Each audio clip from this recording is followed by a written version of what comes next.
Yes, ready, start.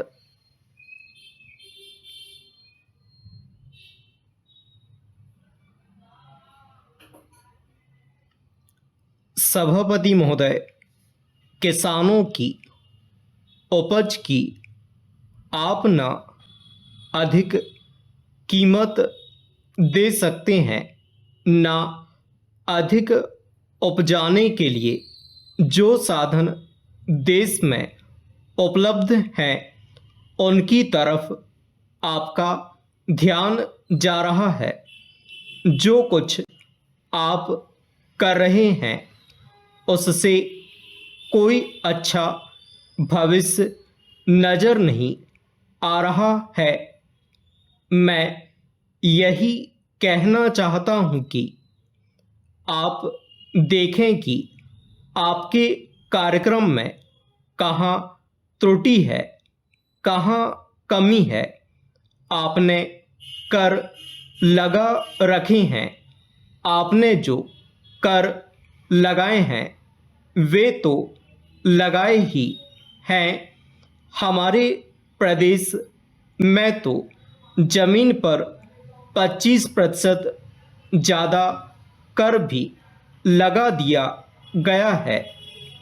इतना बोझ अगर किसान पर होगा तो उसकी कमर टूट जाएगी। वह पहले से टूटी जा रही है, लेकिन वे इन करों को देने के लिए भी तैयार हैं। यदि आप उस तरह के साधन उन किसानों के लिए तैयार करें। हमारे उत्तर प्रदेश के कुछ ज़िले हैं, पूर्वी ज़िले हैं जहां पर बहुत बुरी स्थिति है। हमारे सदन के एक सदस्य ने रो रो कर आपको यह बताया था कि वहाँ लोगों को 2 रुपये मजदूरी में मिलता है।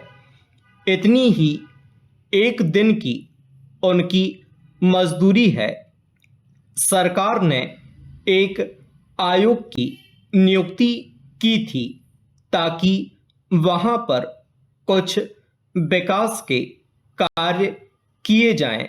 वह योजना भी अब खटाई में पड़ गई है। आपका ध्यान इन समस्त चीज़ों की ओर कैसे दिलाया जाए, कैसे आपका ध्यान इन सभी कठिनाइयों की ओर आकर्षित किया जाए, समझ में नहीं आता है। यातायात के साधनों की स्थिति यह है कि ट्रेनों में दूसरे दर्जे में भीड़ भाड़ का कोई ठिकाना नहीं है, उसकी कोई सीमा नहीं है।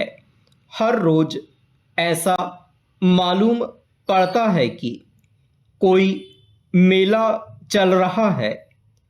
आपके पास अच्छे इंजन हैं, अच्छे गति वाले इंजन हैं, लाइन भी अच्छी है, तो क्यों नहीं दूसरे दर्जे के अधिक डिब्बे लगाए जाते हैं। लोगों को कुछ सुविधा मिल जाए, वह काम नहीं किया जा रहा है। आपको किसान की, देहात में रहने वाले आदमी की, मजदूर की परवाह नहीं है, जो समस्त कठिनाइयों को झेलता है। आपके सारे कार्यक्रम को पूरा करने की उसमें कहाँ से शक्ति आएगी, कैसे वे अधिक अन्न उपजाकर आपको दे सकेंगे। आप इन सब पर सोच विचार करें। आपने बड़े बड़े फॉर्म बना दिए हैं, क्या उन्हें आपके फॉर्म से कोई लाभ मिल रहा है? सभापति महोदय, सरकार ने कई कृषि फार्म खोले हैं।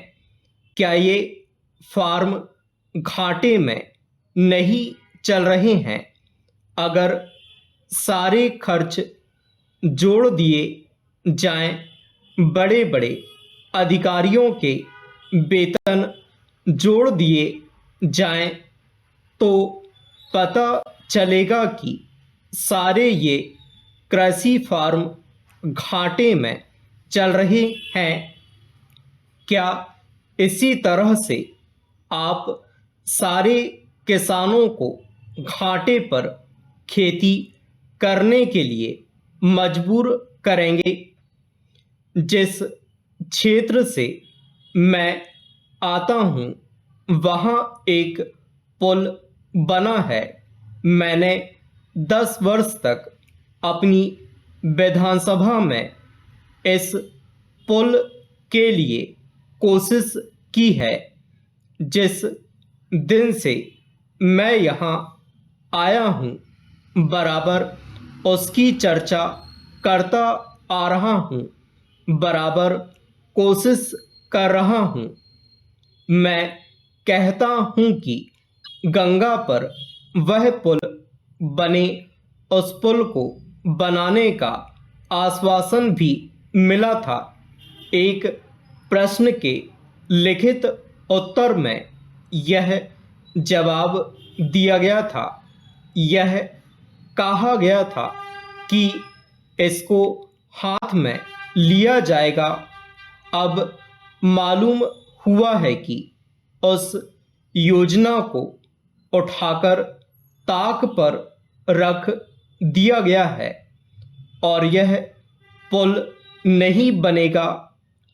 इन लोगों ने क्या कसूर किया है, यह मैं आपसे जानना चाहता हूँ। हमारे क्षेत्र के लोगों ने पाकिस्तान की लड़ाई में सरकार को हर तरह का सहयोग दिया था, हर तरह की सहायता दी थी। हमारे यहाँ के नौजवान भी मोर्चे पर जाकर डटे। जिस समय पाकिस्तान के साथ हमारा युद्ध चल रहा था, तो कहीं कोई बात नहीं थी। अन्न की कमी कहीं नहीं थी। अन्न की कमी भी हमारे विरोधी साथी पैदा करते हैं, जो यह चाहते हैं कि सरकार असफल हो जाए। ये लोग जो कहते हैं उसको आप समझें। एक तरफ तो हमारे मित्र की बात है जो देश के बड़े बड़े शहरों में दंगे करवाते हैं, दूसरी तरफ हम हैं जो कि इनकी बातों को नहीं समझ पाते। इनको सभी वे लोग मिल जाते हैं जो बेकार होते हैं या जो दंगे करवाने के लिए उत्सुक हैं।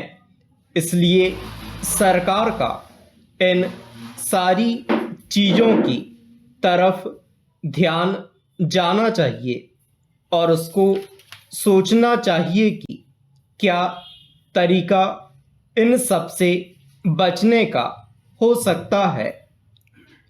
एक ही तरीका हो सकता है कि इस देश में हर आदमी को काम मिले,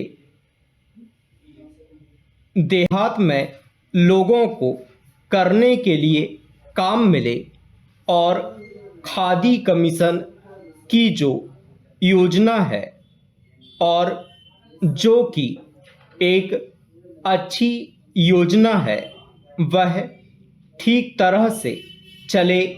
सौभाग्य से मैं आर्य समाज संगठन से संबंध रखता हूँ।